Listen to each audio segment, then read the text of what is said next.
Oh, hey, hi, hello, it's the Mythical Dragon, and what is this?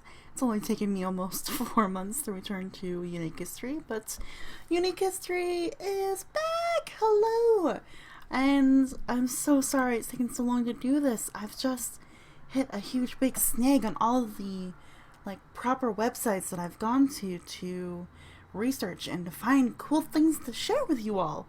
Some of the websites I had signed up for have now become subscription services, and I work overnights as a retail worker. I can't afford subscriptions to all these things, so my sincerest apologies it's taken this long to finally find something short but interesting to share with you today. So let's get on with it, shall we? We are going to talk about someone who a lot of people know about and someone who a lot of people don't know about. So we're going to satisfy both worlds, maybe.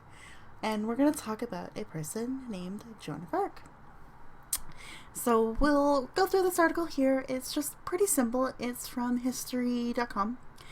And it's just about Joan of Arc, and it's a short thing. It goes through Joan of Arc's early life, this siege of New Orleans, or siege of New Orleans. I can't speak French, I'm sorry. I know I'm Canadian, but I don't speak French.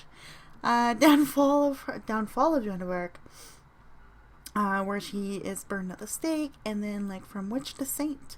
So that's kind of the topics in this article, and we'll just go through it and react naturally. And it's going to be quite interesting because I've heard bits and pieces of the story of Joan of Arc, but I haven't heard all of it.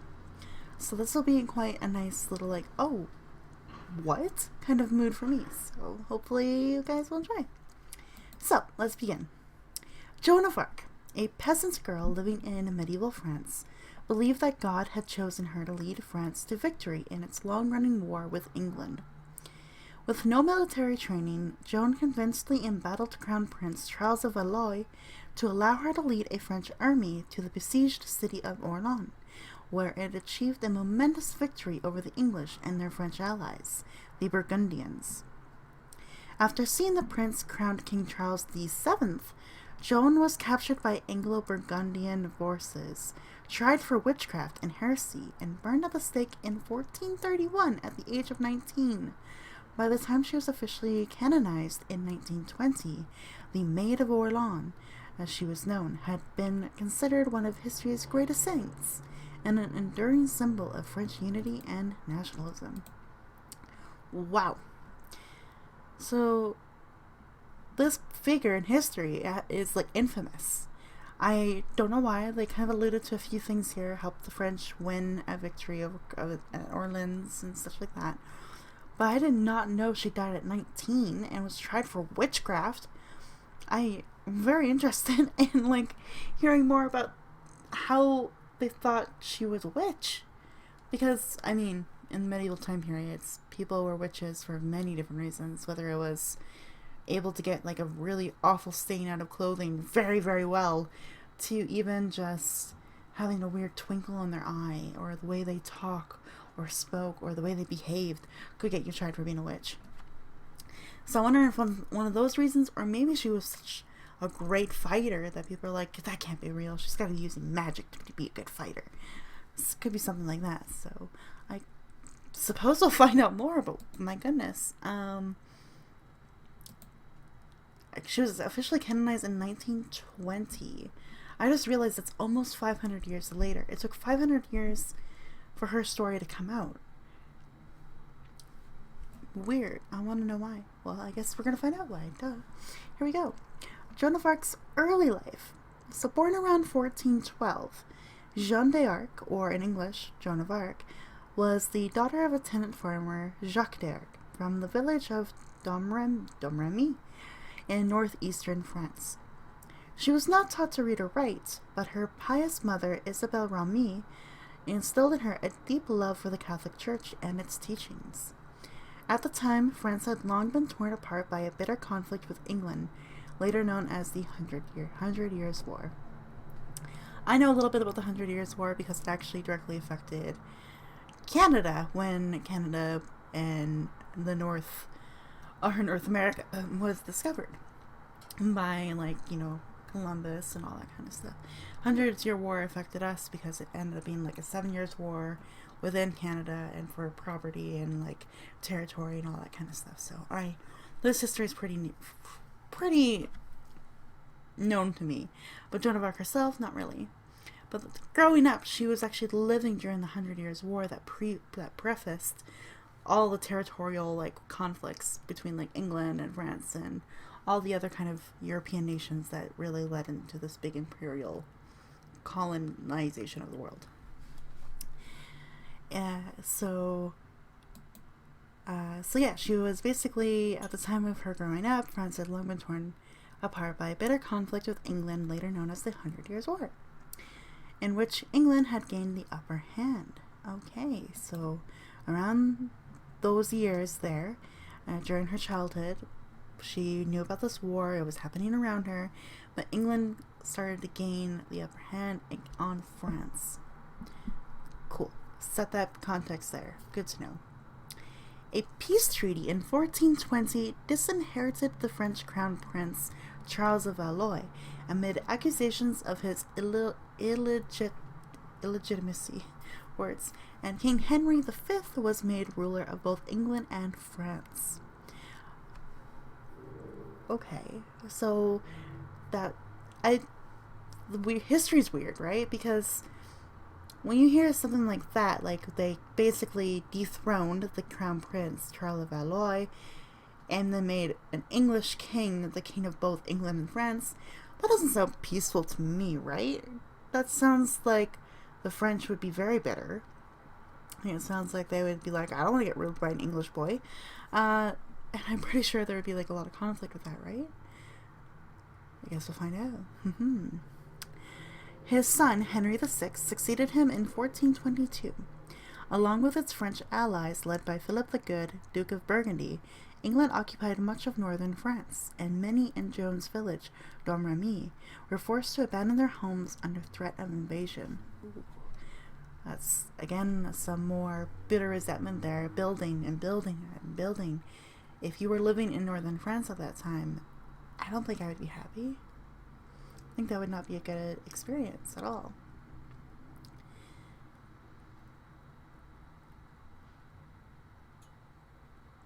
Oh, sorry, I'm just like, I don't know if this is part of the story or not, but it is. It's kind of a weird, like, did you know moment in this article, so I'll share it with you guys.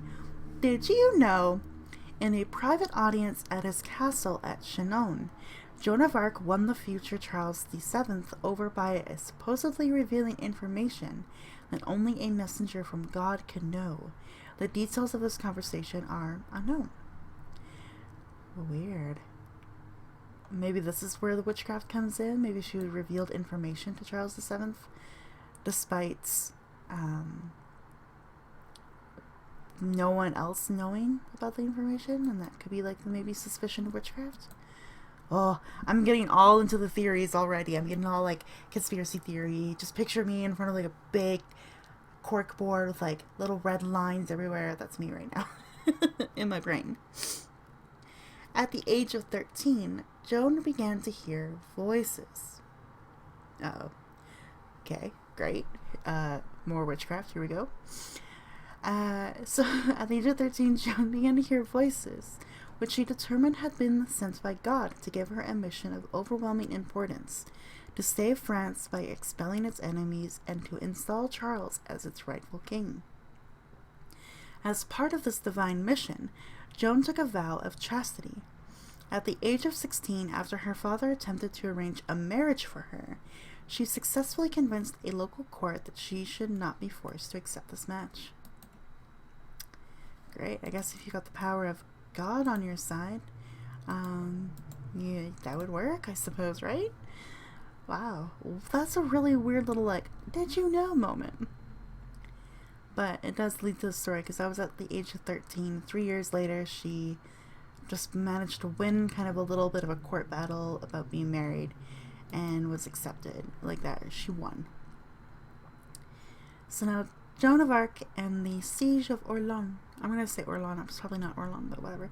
French. I'm sorry, French people. Just teach me how to speak French one day. Thank you. In May 1428, so 3 years before her death, so when she's 16, Joan made her way to Vaucouleurs. I don't know. I want to say Vancouver, but it's not Vancouver. I'll post the article link in the description for you guys so you can see how badly I'm butchering my French today. Yep. But she made her way to Vaucouleurs, a nearby stronghold of those loyal to Charles. Initially rejected by the local magistrate, Robert de Baudricourt, she persisted, attracting a small band of followers who believed her claims to be the Virgin who, according to a popular prophecy at the time, was destined to save France. When Baudricourt relented, Joan cropped her hair and dressed in men's clothes to make the 11-day journey across enemy territory to Chinon, site of the Crown Prince's palace. Joan promised Charles she would see him crowned king at Rheims. Is it Rheims or Rheims? Rheims. I don't remember, but it's a place in France, Rheims. The traditional site of French royal investiture, and asked him to give her an army to lead to Orleans, then under siege from the English. I really read that very wrong, with the wrong inflection in the wrong places, so I'm going to reread that. So Joan promised Charles she would see him crowned king at Rheims, the traditional site of French royal investiture, and asked him to give her a small army to lead to Orleans, then under siege from the English at the time. Against the advice of most of his counselors and generals, Charles granted her request, and Joan sent off to fend off the siege of Orleans in March of 1429, dressed in white armor and riding a white horse. After sending off a defiant letter to the enemy, Joan led several French assaults against them, driving the Anglo-Burgundians from their bastion and forcing their retreat across the Loire River. Wow. It's just again, she's 17 at this point, and really believed in this message and believed in this sort of prophecy or mission or divine spark that she had to do this. And I guess if you were really, really determined, it would lead to some impressive persuasion, I guess, with the kingdom, like King Charles, and then not only persuasion with King Charles, but also leading the army and getting them to believe in her and fighting with them, and wore white armor and a white horse. I love it. I guess it shows you that that and shiny knight in white armor wasn't always a man. Okay. Anyway, now time for the falling action of the story, I suppose, the downfall of Joan of Arc. So now we get to hear more about what happened to her and how she died, or I guess with the witchcraft or suspicion of it. Who knows, man. Medieval history is absolutely wild and I love it. But this is the downfall of Joan of Arc. After such a miraculous victory, Joan's reputation spread far and wide among French forces. She and her followers escorted Charles across enemy territory to Rheims, taking towns that resisted by force and enabling his coronation as King Charles VII in July of 1429. Joan argued that the French should press their advantage with an attempt to retake Paris, but Charles wavered. Even as his favorite at court, Georges de la Tremoille, I'm saying that wrong, warned him that Joan was becoming too powerful. Interesting. The Anglo-Burgundians were able to fortify their positions in Paris and turned back an attack led by Joan in September. Oh, so basically Joan was like, we're gonna go take Paris, we have to take this. This is the only way that we can unite France basically during all this kind of drama. It led to an attack within the Parisian, or the people in Paris, the British in Paris, my goodness, basically defended and basically turned back the attack, defended themselves in Paris. In the spring of 1430, the king ordered Joan to confront a Burgundian assault on Compiègne, don't know French, Compiègne, we'll say Compiègne. In her effort to defend the town and its inhabitants, she was thrown from her horse and was left outside the town's gates as they closed. The Burgundians took her captive and brought her amid much fanfare to the castle of Bouvreau, the castle of Bouvreau, I was sure, occupied by the English commander at Rouen.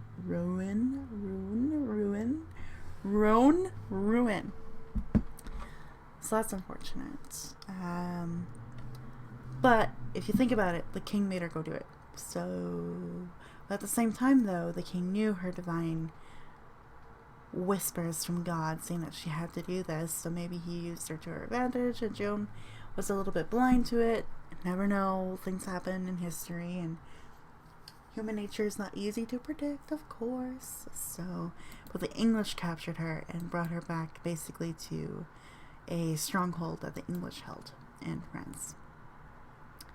So now we get to see, I mean, it makes sense now that the Anglo-Burgundians at this point, not the Saxons, Anglo-Burgundians would now know more, or get to know more about her and maybe get information from her, and probably suspected her of witchcraft, because I think it was mainly the English that were sort of always chasing people down for witchcraft.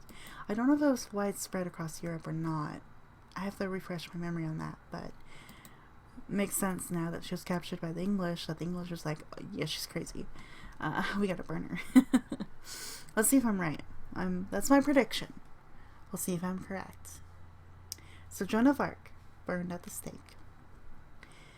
In the trial that followed, Joan was ordered to answer to some 70 charges against her, including witchcraft, heresy, and dressing like a man. Wow. Again, 1400s, guys. Dressing like a man. Absolutely no for a woman at the time. But wow, 70 charges. Witchcraft, heresy, and dressing like a man were 3 of them. Can you imagine what the others were? Just take a moment to think about it. Think very sexist, if you will. Maybe that will help you figure out what the other 67 are. The Anglo-Burgundians were aiming to get rid of the young leader as well as discredit Charles, who owed his coronation to her. In attempting to distance himself from an accused heretic and witch, the French king made no attempt to negotiate Joan's release. Wow. He basically was just like, sorry girl, I know, like, you did a lot to help us out, but you also kind of messed up a bit, so we don't need you now after all, bye-bye. And kind of just left her being captured and taken by the British. Men. Not all men, but men. In May 1431, after a year in captivity and under the threat of death, Joan relented and signed a confession denying that she had ever received divine guidance. Several days later, however, she defied orders by again donning men's clothes, and authorities pronounced her death sentence.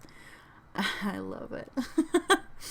On the morning of May 30th, 1431, at the age of 19, Joan was taken to the old marketplace of Rouen and burned at the stake. Dang, she signed a confession. She was probably going to be released, or at least maybe, captive for a while, or forced to work for the British, or some sort of other kind of punishment, right? But then she defied orders again by dressing like a man. And because of this time period and the way that they saw women and viewed women, that was enough to punish her, and they burned her at the stake anyway. Basically, throughout her confession, it was like, no. You are defying orders. You are clearly not behaving like how a woman should behave. This is witchcraft. This is heresy. You are going against our orders, our rules, our life, our society. We're going to get rid of you. Bullshit, by the way. But again, we have to remember this is the 1400s. Yeah, it was pretty common practice then, So, rough turn of events for this woman. But now, this is the next interesting part here, because again, about 500 years later, not quite, like 491 years later, if I did the math correctly, Joan of Arc goes from a witch to a saint. So her story and her perception of her changes from the English perspective, at least, from being a witch to now being a saint. So hopefully it's a pretty tiny paragraph, which makes me really sad. I was hoping for a bit more. But hopefully in this little paragraph they actually explain it a bit of how her story has changed from being a witch and being burned at the stake to now being a saint and someone who is revered or respected in history. Let's see. So Joan of Arc, from witch to saint. Her fame only increased after her death, however, and 20 years later a new trial ordered by Charles VII cleared her name. Long before Pope Benedict XV canonized her in 1920, Joan of Arc had attained mythic stature, inspiring numerous works of art and literature over the centuries and becoming the patron saint of France. In 1909, Joan of Arc was beatified in the famous Notre Dame Cathedral in Paris by Pope Pius X. A statue inside the cathedral pays tribute to her legacy to this day. I see. So, fortunately, despite all the war and the ups and downs and everything like that, Charles VII, I mean, he should have stepped in there and kind of fought for her if he really did believe in, like, divine intervention and, like, having this woman here, this woman with this important message for him to hear and listen to. He probably should have leaned on that a bit further. But we do see him here in a trial basically clear her name, for her at least. And I think if that was announced, this was 20 years later though, which is really sad. She could have been 39, but no, she was only 19, and that's where her life ended.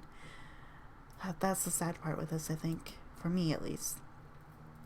But at least the king, Charles VII, did clear her name, and thus began this pretty long, again, 500 years of art, literature, vocal, oral stories being passed down about her, to now having her become this figure for France. This basically heroic, saint-like figure now for all of France. And that's how her story has become basically immortalized, I suppose would be the right word to use. I think so. Immortalized. What a story. It's very funny though, because I've seen other depictions of Joan of Arc through, different media, shows, anime, all these kinds of things, right? I've seen so many different, depictions of her that seems that she's, bloodthirsty and hungry and just wants to get rid of the British or get rid of anyone that gets in her way or in Charles VII's way. There's been so many different things, and this little article here, quite objective. It doesn't say if she was really brutal or very, skilled. It's quite a neutral article. I feel like it's maybe a little biased by saying that she is now sanctified and all this stuff. Maybe a little bit of bias in this story. But for the most part, this article doesn't say anything about her fighting style, if she was a brutal killer or a absolute amazing hero for France. It just states the facts, and now we as an audience, as reacting to this in this episode of Unique History, we now get to come up with our own conclusions about our own conclusions about if is she hero or is she not a hero. So I'm very curious what you guys think as well. What do you think? Do you think, based on Joan of Arc's story and her hearing voices, her believing that she is a gift from God and needed to go see Charles to tell him this herself and all this kind of stuff, leading to her to being an absolute successful fighter for the French army and being able to crown King Charles again, that is successful. No matter how she did it, it is successful if you think about it. So now seeing her unfortunately lose in a battle, get locked out of a city that she was trying to defend and protect, by the way, that's quite harsh, and then being kidnapped and then tried and have these 70 charges against her and all of these unfortunate situations, and then in the end she made a mistake. In the end, well, a mistake or not, I'm not sure. I probably, in the eyes of many, probably mistake by defying the orders of the British and dressing like a man again. Probably a mistake in that regard in this time period, right? Because she knew better. She was going to be released after a certain period of time, or maybe even after a certain amount of servitude, probably potentially return back to France, because there's a lot of stories in history where prisoners of war or prisoners of conflict are released back. They are given nothing and they have to fend for themselves, which is the really awful part of returning prisoners to war or from war. There could have been her story, though. We could have had a more lengthy life for her and heard more about this, but unfortunately that one decision she made caused her to be hung at the end of the day, which is or burned at the stake at the end of the day. So very interesting story. I know there's not a lot of details here, and I'm sure I could probably find a few more articles on her, because I've seen so many depictions of her, from being like a relentless, brutal murderer to being saintly, like the depiction of being a saint and being important and divine. Like, I've seen both sides. So it's very interesting. In your eyes, if you wanted to classify Joan of Arc as either a hero or let's go a different way, a saint or a witch. We'll go both ways because the article lays out both points. What do you think? Is she a saint, a hero, a really important figure for France in your eyes based on the article? Or do you think she was someone who made a mistake, messed up, and kind of let France down in the end? Very curious to see what you think about that. So, thank you all for this episode of Unique History with reading the rather short, unfortunate life of Joan of Arc. Let me know what your thoughts are, your conclusions are. In my eyes, I think I can see her as a saint, or as like a pretty important figure for France. She did turn the tides against the British, after seeing her home and her life basically being destroyed and taken from her. She turned it around and gave France the advantage at one point, at least in her life. That's a pretty big win if you think about it. Against the whole country fighting against your country. That's pretty huge. So because of that fact and that reason, I can see her as being memorialized as a hero. But what do you guys think? Let me know in the comments below, and I'll see you in another Unique History in a couple weeks' time. I'm going to keep up and be consistent with this because there are a lot of people, a lot of interesting historical things out there for me to share with you. So take care out there, and I will see you in a couple of weeks again for another Unique History episode. Take care, everyone. Bye-bye.